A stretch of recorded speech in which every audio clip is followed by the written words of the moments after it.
Ngayon po, anong kalagayan ng taong may patay na espiritu?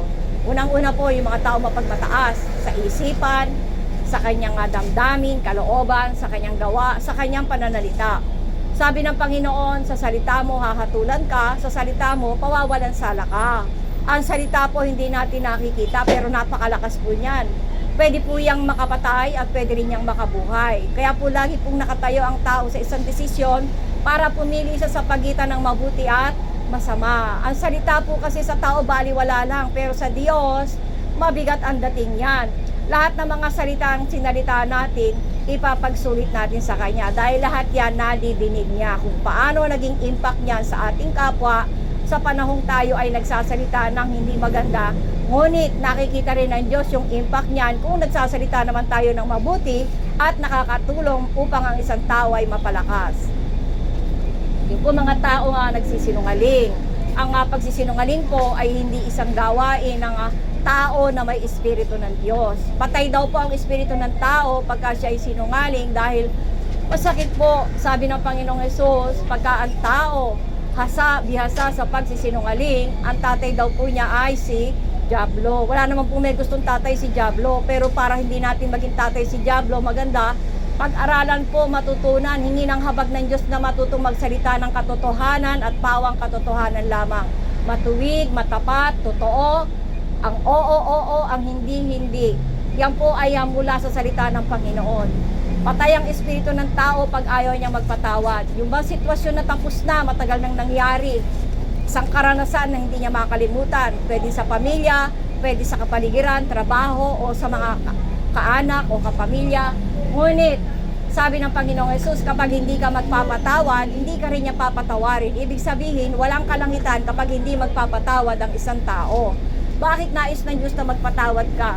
Yan ay para sa iyong kapakanan, upang ikaw ay magkaroon ng tinatawag na kapayapaan. Para sa kapakanan mo, ngayon, kung ikaw ay talagang naagrabyado sa mga sitwasyon at pangyayari, ipagpasa Diyos mo dahil ang Diyos ay hukom, ang Diyos ay makatarungan.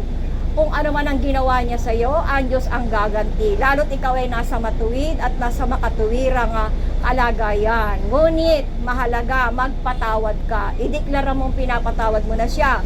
Di naman kailangang maging mukha kang kawawa sa Kanya, kundi magpatawad ka ayon sa nais na ipagawa sa iyo ng Diyos. Yung mga anak na lapastangan sa magulang, patay ang espiritu pagka walang utang na loob sa magulang, pumalinga at nagpala sa kanya mula nung maliit siya hanggang sa lumaki, nakapag-aral, nakapagtapos, nagkatrabaho, yung iba nakapag-ibang bansa pa. Ngunit nung mga may hawak ng pera, ang magulang hindi nakasama sa kanilang pangarap. Habang buhay ang magulang mo, pagpalain mo. Ang unang utos na may kasamang pangako, igalang mo ang iyong mga magulang upang ang buhay mo'y humaba at ikaw ay mapabuti. Magulang mo, habang buhay siya, mahalin mo. Kasi kapag pumikit na ang mata niyan, dalhan mo man niya ng bulaklak araw-araw, hindi niya na alam yan. Habang buhay siya, ipadama mo ang iyong paggalang at pagmamahal sa iyong magulang upang ang Diyos ay magkaroon sa iyo ng kaluguran.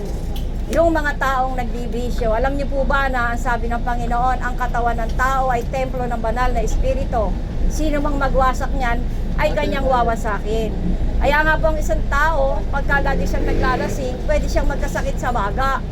Pagka naman siya nagsisigarilyo, baga rin ang titirahin sa kanya. Kung siya naman siya'y nagdodroga, utak naman niya ang titirahin.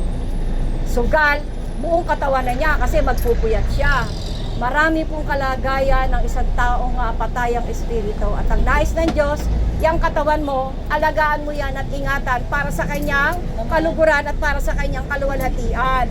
Hindi po tayo nabuhay para sa ating sarili. Nabuhay po tayo para sa layunin ng Diyos.